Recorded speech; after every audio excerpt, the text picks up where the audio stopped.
It was a tale of two halves, but in the end, your number 13th ranked St. John's Red Storm pulled through with a 93-60 victory over the William and Mary Tribe. We'll talk about it here on this episode of the Johnnies Report.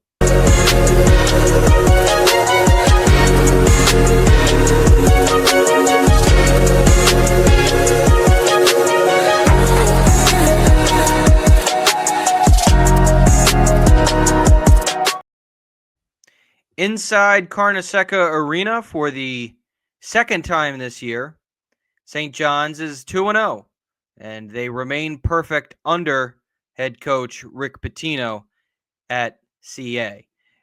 It was a tale of two halves this evening. I think that's a fair statement to make. I think it's also a fair statement to make that St. John's did not come out with their best stuff in the first half. They managed to take a 5-point lead. They were up 39-34. They were paced by Bryce Hopkins and Joson Sanon, who both had 9 points each. Hopkins, who was very consistent for St. John's tonight, very solid game overall.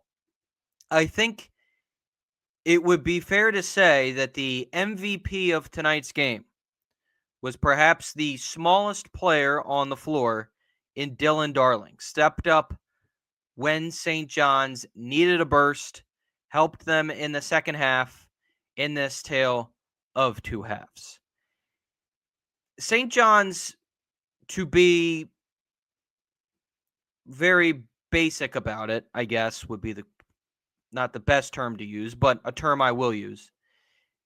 They really were struggling in the first half just scoring in general. They couldn't make shots. They got layups. They couldn't get them to go in. They had good looks from outside. Couldn't hit them. They were 16 of 35 from the field in the first half. They were 3 of 13 from three-point land, and they were struggling getting to the line. They were 4 of 8 from that standpoint, and they were also struggling making free throws as well, as you can see there. But they were definitely the more physical team. And when I say that, I mean they were the ones that, of course, were able to get up and down the floor on William and Mary, which is a good sign always, because being a team that's in a conference that is not the highest of the totem poles in the mid-majors, and a team that is not of the highest on the totem pole in the CAA, not that, if they did face a team that was at the top of the CAA, would I go in thinking, hey, it's okay if you didn't play your best, that's a really good team? No, I would expect it's St. John's. It's a top 25 team. It's Rick Pitino. We've got all these expectations. We expect them to dominate. As I mentioned at the end of the last episode, it's a story if St. John's doesn't. It's a story if St. John's doesn't. If this team didn't cover tonight or win by 20 or more than 20, I would have been pretty upset. And if the starters didn't eventually come on, I would be looking at this saying, boy, we got a long ways to go. And these guys aren't coming together like we hoped. But that's not what happened. At least not for tonight. And to start off, they were more physical, as I mentioned. They were able to get where they needed to be. They didn't out-rebound William and Mary, though, as they both had 18 rebounds apiece. But in the second half, things changed. St. John's opened up on a 27-2 run. Dylan Darling scored 9 points. And mind you, this was a guy that we weren't sure if he was going to play. He was out last week against Alabama. Weren't sure if he was going to play, and he comes out tonight and has a big one. Now, he spoke after the game. Again, we still need to get you the approved. We still need to get approved to bring the video footage for this, for those watching on YouTube. For those just listening to the audio version, it won't really matter for you. But here was Dylan Darling after the game on when he was told he would be coming back. So I sat out the full week after the Quinnipiac game missed that full week. And then I think I came back. I practiced half of Wednesday, and then my first day full was Thursday. And then, to be honest, I found out this morning at shoot around. So, and I mean, he didn't even really tell us at shoot around. I was just running with the first team. So I guess, and then, yeah. Well, you obviously were hoping he would be back for this game. You needed to see some sort of confidence, or you need to have some sort of confidence in this backcourt right now, because they're still trying to figure it out. And from what you saw last week against Alabama, I think with Darling's performance this evening, it kind of gives you, which this is, by the way, being recorded Saturday night. This, of course, will be on Monday at around noon is when this will be debuting. Just want to give you the timestamp there. But you needed to see something, and you hoped that, hey, Dylan Darling, hopefully he can be the spark. I know he's not the biggest guy. He might not have, I don't even want to say, I don't want to say anything like, man, he doesn't have as much talent as Jackson or Joson Sanon, but we assume that because Jackson's coming over from North Carolina, Sanon's coming over from Arizona State, and while Darling started his career off at Washington State, not the most prolific basketball school, and then goes to Idaho State, you kind of think, okay, this guy can give them a burst off the bench. But right now, he is playing like the best guard they have in that backcourt. Now, we didn't get to see him last week against Alabama, which is a bummer because I think everyone's saying right now, man, while Jackson and Sanon are still trying to figure this out, do we have something here in Darling that can, hold this fort down? Kind of like, as I mentioned, Davon Smith did last year when Kadari Richmond was still figuring it out. Dennis Jenkins came through. Well, Dennis Jenkins, having a fantastic week in the NBA. My goodness. I really think Darling, if he can continue to improve as well, we can see this guy come through in some big ways in a lot of big games moving throughout the season. But back to this one, especially, what was going on there in the second half? As again, they open up on a 27-2 run over 5 minutes. Here was Darling and as well Oziyah Sellers after the game. Yeah, I just feel like we knew we had to pick up our energy. We feel like we're giving them the 3-point line and kind of, they were kind of hitting tough shots, but we needed to pick up our energy, pick up our talk. And I just tried to come out, start of the second half and bring that and try to uplift everybody else going around. What you see as the difference in the second half is all of a sudden it was a 5-point game and then all of a sudden it was 30. Yeah, I mean, I feel like we just stayed, bought in. First half, they hit some tough shots, things like that, but we didn't let that phase us. We didn't let that bring us down. And then second half, we came out with, a lot better energy, a lot better start. Got some steals, deflections, and, the lead built from there. Well, Oziyah Sellers had a fantastic night. 13 points, 5 of 11 from the field, 3 of 6 from beyond, 2 rebounds, 2 assists, a good night out of him. He had a block as well. And his second half, and mind you, only played 18 minutes, but in the second half, he had 8 points, knocked down 2 of those 3 3-pointers, and was 3 of 5 from the field. I really think Oziyah Sellers could be that guy from the outside that we get, that will be someone off the bench where if Sanon needs a beat, put him in. Ian Jackson needs a beat, put him in, and he's going to be your catch and shoot guy. That's at least my hope. Again, not to harp too much on last year, but didn't really have that. And hopefully we have that here with him. But he was asked tonight, and the way I believe it was Roger Rubin phrased it was looking back over the summer, I'm sure they got to know Rick Pitino maybe a little bit through the Vice documentary last year when Rick went off on the team at the half against Providence. And Roger said, in a funny, hilarious way, he asked, did you guys get a classic tonight out of Coach Pitino in the halftime speech? I mean, like I said, we try to not let how we play in the first half waver us or bring us down or anything like that. We try to come out with the same mindset that we have in practice, which is, just be aggressive defensively. It starts on the defensive end. So we just stayed locked in on that, and then everything else just unfolded itself, really. Hopefully, maybe there will be some type of documentary this year on the team. I haven't seen anything in that regard, but if we could get a fly on the wall type moment where he comes in and obviously rips the team a new one, because they came out in the second and they look like a completely different team. I mean, they just and I shouldn't say like they really just themselves look different, like they were doing different things or anything like that. I mean, obviously they were making adjustments, but it wasn't anything too glaring. It just, they came out with a bigger intensity. And that's something that you don't want to get into too much of a habit of.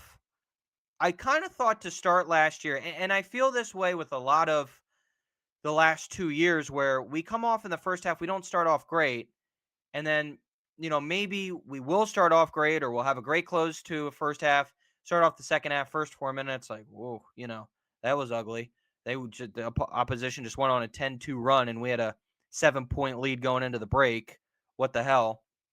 When we sometimes have these things, and a lot of times even against oppositions that are the mid-major teams you'd like to blow out by 33. St. John's comes out. They're not real great. They take a lead into the break, but you don't feel great about it. And then they come out and you're like, wow, that's the team I was expecting to see from the opening tap. Really, I think for St. John's, as we move forward here, something that I think a lot of us should be understanding of is it's going to take time. And there's going to need to be, I harped on this in the last episode. I spoke about, all the reasons why you should have concerns and all this, but always wanted to bring it back to, you should be positive about it because you hope to see improvements, right? And you, with this coaching staff, you have that faith that you will. This was asked to Rick Pitino tonight about the improvements he saw this evening. So if you play against a team like this and you're constantly switching, they will take you apart with that Princeton offense. So I told the guys I wanted you to physically get into the screen, what we call getting skinny, try to become part of his body and get over it. In the second half, we put on a clinic with that. We were great at it, great at rotating. So that's what we're trying to do. Switch at a necessity, but not out of convenience. So there you have it. Those are the improvements that Coach Pitino spoke about, what he saw tonight, and that's how they obviously were able to be a better team than what they showed against Alabama. And he gave you a little tidbit there on William & Mary, why he scheduled William & Mary. That kind of leads me to believe that, there's a method to the madness, and not in terms of whether or not the team you schedule, because St. John's schedules teams that you'd like to think you're going to be able to win. Obviously, nothing's a guarantee, but I'd like to think they could beat William & Mary by how much they beat them. We'll talk about who's upcoming for them as well, and why I believe they obviously should be who they're going to be playing next. But I wonder if we don't want to play – we want to play a team that plays a specific style. We want to get a look at all these different styles of play, and that's going to help us moving forward. It's going to help us in conference play. It's going to help us in the conference tournament. It's hopefully going to help us come March. So I always found that very interesting when he mentioned that, and I really wanted to highlight that because, wow, we think sometimes as fans, well, they just want to play this cupcake. They want to play that cupcake. It works for them. Both schools came to an agreement. They're close by. Like, I thought, a lot of times with Coach Pitino, a lot of the scheduling that they make, I always kind of figure, they want to play teams that are close by. That's why they schedule an Iona. That's why they schedule, a Hofstra. It just seems to make sense travel-wise. Like, you're not bringing in Portland State into here, Cleveland State. Like, you're playing close by cupcake-ish teams that hopefully you can blow out. But and I still think that's the way he's going about it. But I also think he wants to go at it because, hey, there's something I see in this team that if we play them and we're going to learn from this game, we're going to use it as a teaching moment. Hopefully we're still going to, we should blow them out just because we're a better team talent-wise, but we'll be able to get a good look at how we need to improve. And sure, you can do that against a team that basically are having a game where you can just go up and down the floor. Now, two guys that I got on last week against Alabama, I think a lot of people would agree, did not have their best showing, was Joson. Not that, the entire team didn't, but Joson Sanon and Ian Jackson. And Coach Pitino spoke about both of them this evening. Joson Sanon has great potential. I think Ian Jackson has excellent potential. He's a little careless right now, and you see it, but he'll grow out of that because he's getting better defensively. A lot of times these young players judge what they do on their scoring. And when they grow out of that mentality, they become good basketball players when they grow out of that. And that's what Joson and Ian have to do. Gauge your game and how you play all phases of the game, not in scoring. But that's an AAU product, and that's mommy and daddy calling home and saying, I scored 21 points. So we didn't get a classic, I guess, in the locker room tonight, according to Oziyah Sellers. But he had some really good ones in the press conference. I don't have to say this to, you all know it. You see it all the time. And there are coaches that'll give you some good quotes, and they'll tell it like it is. But I listen to a lot of press conferences, whether it's my football teams, my basketball team, the NBA team I follow, NHL team, whatever have you, college football, each coach tries, they have their own different style of doing it. But a lot of the times it's different but the same. They want to pump up their players. They want to give you coach speak. They always want to come across as really positive. Well, it just so happens that the one team that I do follow is the complete opposite and really maybe a master at dealing with the media. That question that he answered, by the way, was asked about Dylan Darling. He spent about, I didn't clip it because I really liked what he said about Sanon and Ian Jackson, although he just said Sanon has potential. But he said, obviously, he likes the potential he's gotten him and, has faith in him and all that good stuff. But then he goes on about Ian Jackson for, you heard it, however long he did. And it's so funny to me because it's like a lot of the times coaches just want to give you the answer to the question, boom, and that's that. And sometimes they'll elaborate. He elaborates, but he'll go and he'll tell you a story about something from Kentucky. He'll tell you why it is that, he spoke earlier about why he thinks his team struggled. And he said, well, a big reason is because, he said, I think with young people today, they're constantly on their phones. They don't have great attention span. You probably couldn't read 3 or 4 chapters in a book without going on their phones. He said, I think we have a tough time reading a scouting report. And I just sat there. When I heard that, I was like, oh my God, that's a good one.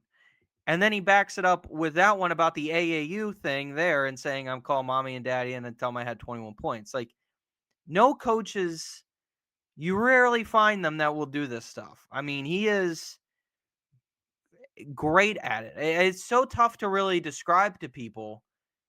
When you listen to his press conferences, when you're there with him, how well he is to control, how good he is at controlling a room.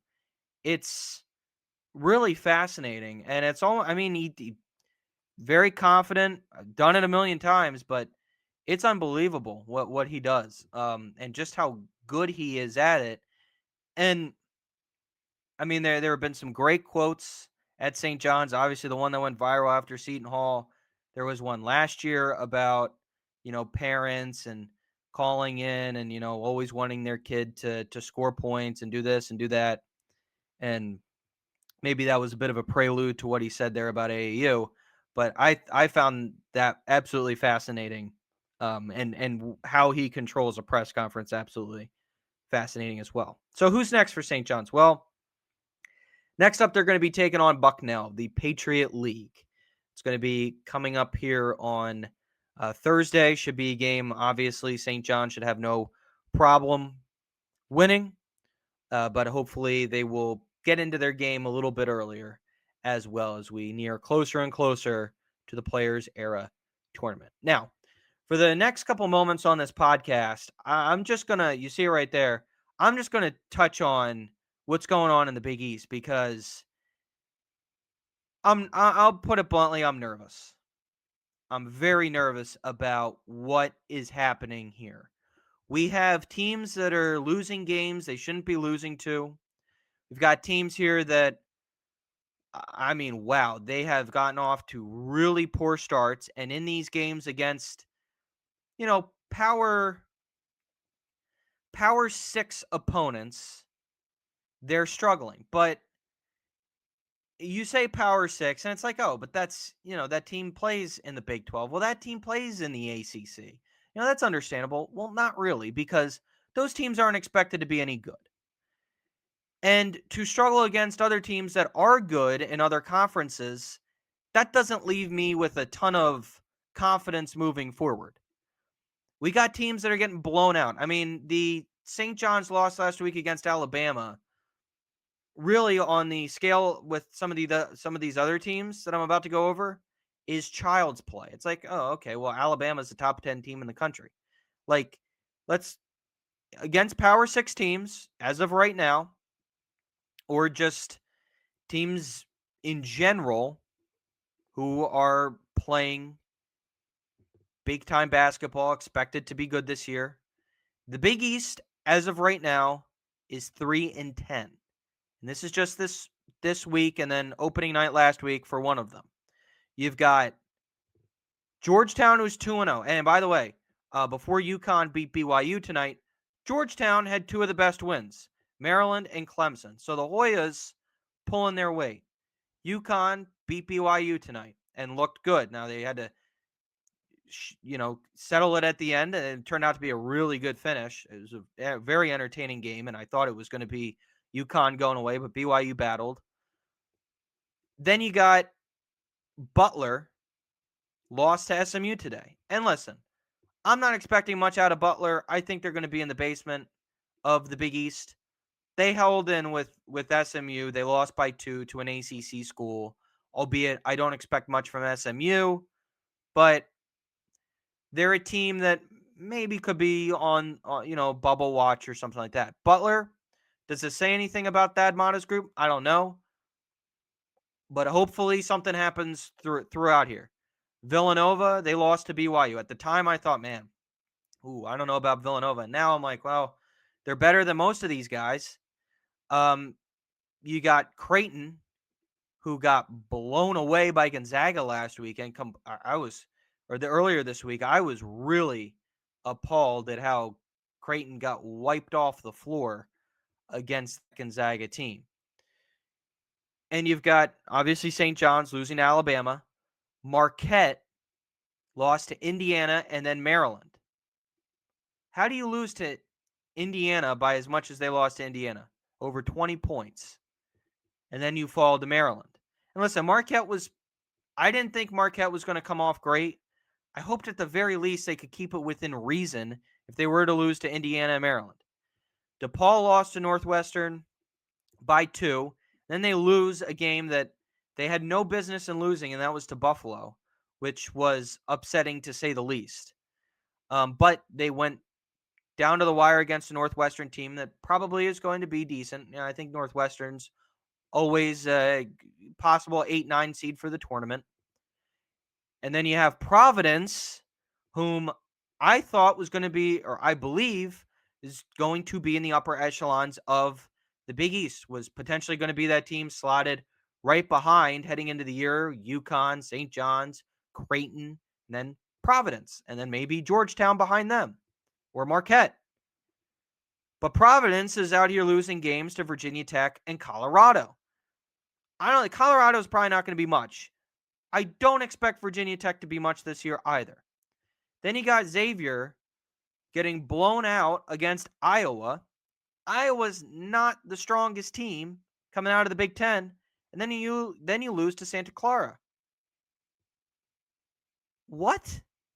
What are we doing here? This is not a high mid-major. This is not the West Coast Conference, people. This isn't the American Athletic or the Atlantic 10. We shouldn't be 3-10 right now. And if not for Georgetown putting this conference on its shoulders with the 2 big wins, we'd be sitting here going, "Are you kidding me?" And UConn with the win tonight against BYU, although we expect that. But come on, guys. I mean, come on, guys. Like, I'm not trying to sit here and, really berate other people's teams, but it's frustrating when you're like, this can't be a 2-bid conference. This can't be a 3-bid or a 4-bid.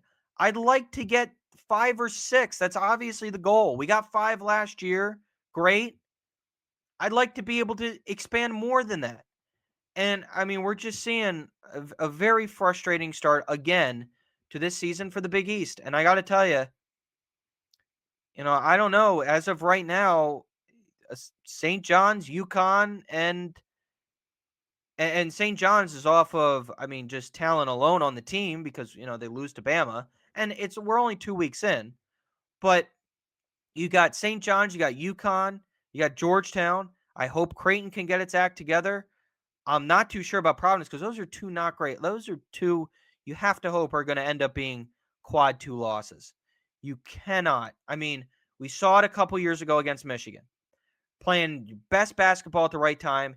You lost to a bad Michigan team, and that ultimately hurt you. Oh, and you lost to Boston College. Also, in the early portions of the year, I believe that was early mid-December maybe, at the Barclays Center that game was played. But boy, oh boy, really, really rough right now around the Big East. And I don't know, because at the end of the day, you can have all these big-name schools that you're beating in conference play, but it doesn't mean squat unless those schools are winning big out-of-conference games. Like, you have to be able to set the tone early to where you win the games you're expected. You have at least one decent win thrown in there, you'd like to think, and then you can go into conference play with that expectation of, this could be a team headed for March. And then every win that you get is judged partially based off of that. Like, hey, we beat Georgetown, and Georgetown beat Maryland. They beat Clemson. Both of those teams look like they're tournament teams, and that helps Georgetown's net their Ken Pom ranking heading into conference play. And if you beat those, if you beat Georgetown, then that's going to pump you up as well. That's going to be looked at as a quad 1 win. Or quad 2, quad 1 win. You can only build that, though, if you are going to win some of these bigger games and you're out of conference. And also just build your resume. It doesn't hurt it, obviously. So, sorry to rant there, people, but just frustrating.